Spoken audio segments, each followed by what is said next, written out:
Assalamualaikum warahmatullahi wabarakatuh.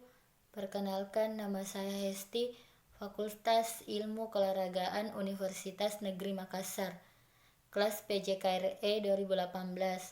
Baiklah, di sini saya akan mempresentasikan hasil dari tugas sosiologi olahraga dan kebudayaan. Baiklah, langsung saja. Yang pertama itu pengertian olahraga. Olahraga adalah aktivitas gerak manusia menurut teknik tertentu. Dalam pelaksanaannya terdapat unsur bermain, ada rasa senang dilakukan pada waktu luang, dan kepuasan tersendiri. Manusia sendiri adalah makhluk hidup yang aktivitasnya sangat tinggi. Pengertian olahraga secara umum. Olahraga juga sering diartikan sebagai suatu aktivitas yang melibatkan pengerahan tenaga fisik dan pikiran untuk melatih tubuh manusia baik secara jasmani maupun rohani. Tujuan olahraga. Yang pertama, olahraga untuk pendidikan. Kedua, olahraga untuk rekreasi. Ketiga, olahraga untuk prestasi. Keempat, olahraga untuk rehabilitas. Manfaat olahraga. Hal ini terjadi karena olahraga dapat meningkatkan daya tahan tubuh. Olahraga juga dapat merangsang pertumbuhan ideal dan membuat tubuh Anda menjadi lebih tegap. Gerakan fisik dalam olahraga juga dapat memperlancar peredaran darah. Macam-macam cabang olahraga. Yang pertama, cabang olahraga akuatik. Yang kedua, cabang olahraga panahan. Ketiga, cabang olahraga bulu tangkis.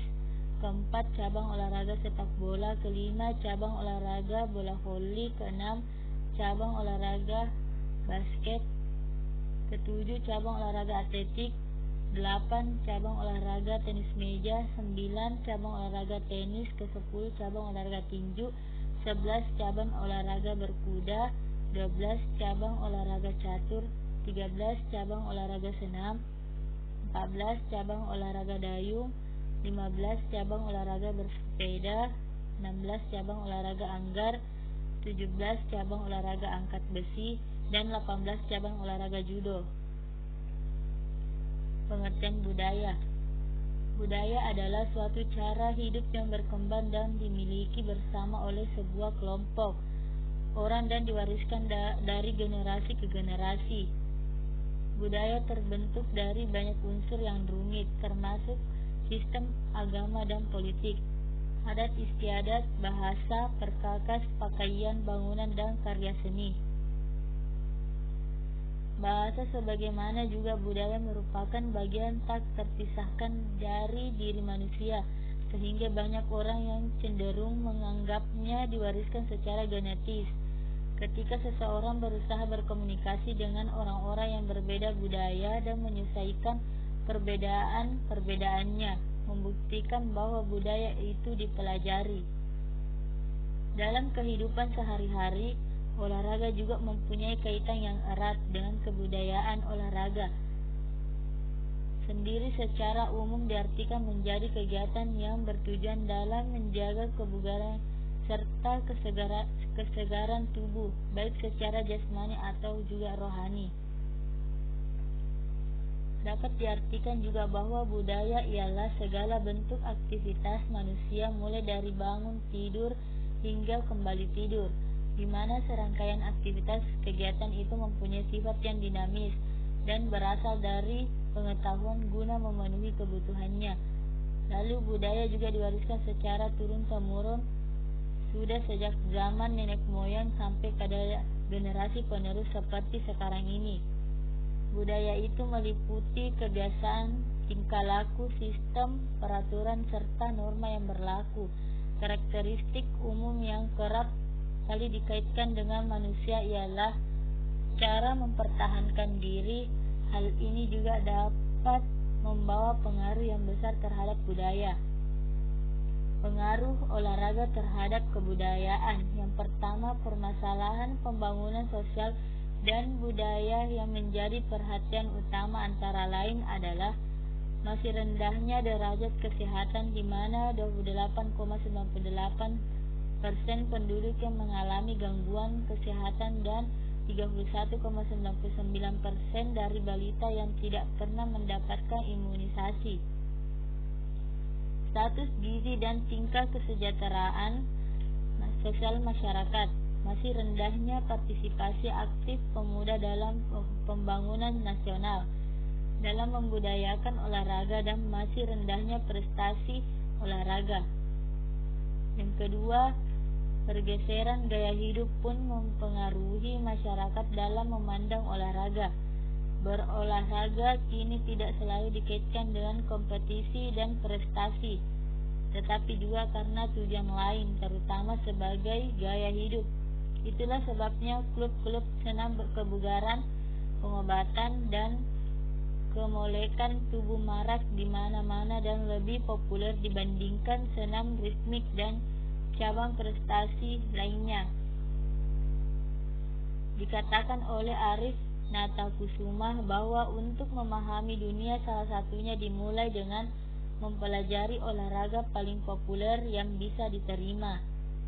Yang ketiga, pilihan, jenis, dan tujuan olahraga pun bergeser. Orientasi olahraga yang langsung atau tidak langsung bersifat ekonomi tumbuh semakin tajam. Orientasi ekonomi langsung terlihat pada perkawinan antara olahraga dengan ekonomi. Olahraga pun kini memberikan kontribusi terhadap pertumbuhan ekonomi. Bahkan dalam 2 dekade terakhir, ekonomi olahraga tumbuh makin besar. Kontribusi olahraga bagi pertumbuhan ekonomi tampak dalam pengembangan industri olahraga.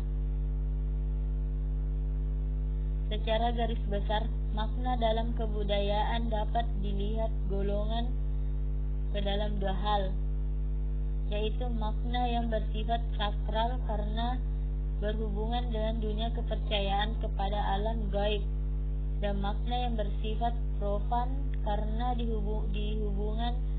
dihubungankan dengan kehidupan manusia secara pragmatis dalam sehariannya.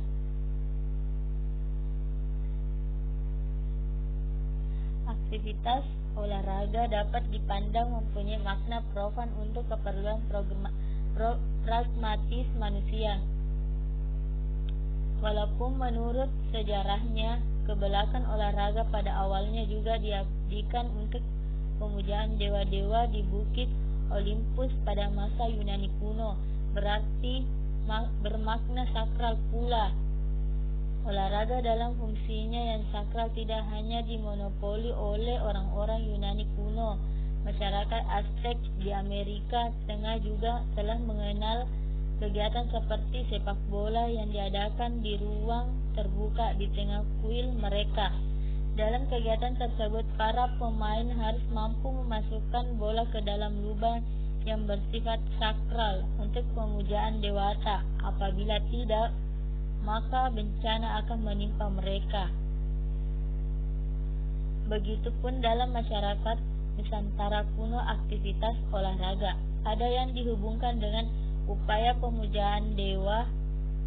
Pendakian gunung-gunung dianggap sebagai bentuk dedikasi kepada nenek moyang yang bersemayam di kawasan puncak, apabila jika dibarengi dengan ritual pemujaan di puncak gunung tersebut.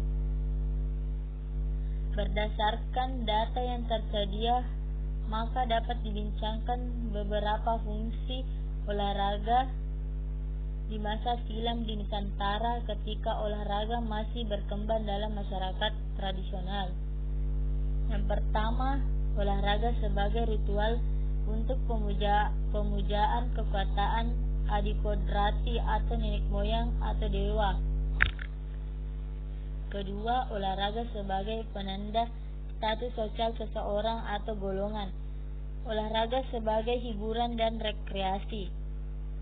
4. Olahraga sebagai upaya untuk menambah nafkah. Dalam kegiatan olahraga sebenarnya dapat dibagi 3 jenis kegiatan, yaitu A. Untuk untuk keperluan sendiri. B. Untuk dilombakan. C. Untuk dipertandingkan. Olahraga untuk keperluan sendiri sebenarnya tidak terukur. Suka-suka saja dilakukan oleh seseorang. Kapan ia merasa lelah atau cukup, ia akan menghentikan kegiatan olahraganya. Lain halnya dengan jenis olahraga yang dilombakan dan dipertandingkan. Pastinya akan melibatkan orang lain atau sekelompok olahragawan lain sebagai lawan atau pesaing dalam lomba. Museum olahraga. Museum olahraga itu tersendiri. Museum tersebut didirikan tentu berkenaan dengan olahraga di Indonesia.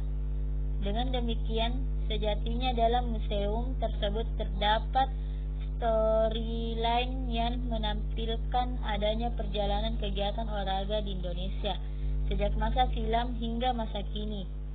Banyak hal yang bisa disajikan dalam museum tersebut.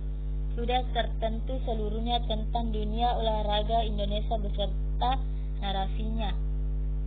Museum olahraga mempunyai beberapa keistimewaan yang membedakannya dengan museum-museum lainnya, karena yang dikoleksi tidak hanya benda-benda konkret di bidang prestasi olahraga, namun terdapat hal yang harus dipikirkan sungguh-sungguh bahwa sejatinya museum tersebut.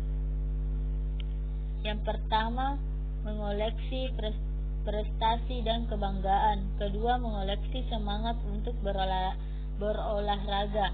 Ketiga, koleksi akan terus bertambah sejalan dengan prestasi olahraga yang berhasil diraih oleh anak bangsa di bidang olahraga. Olahraga dalam fungsinya yang sakral tidak hanya dimonopoli oleh orang-orang Yunani kuno masyarakat Aztec di Amerika Tengah, juga telah mengenal kegiatan seperti sepak bola yang diadakan di ruang terbuka di tengah kul mereka. Dalam kegiatan tersebut, para pemain harus mampu memasukkan bola ke dalam lubang yang bersifat sakral untuk pemujaan dewata. Apabila tidak, maka bencana akan menimpa mereka. Itulah hasil dari tugas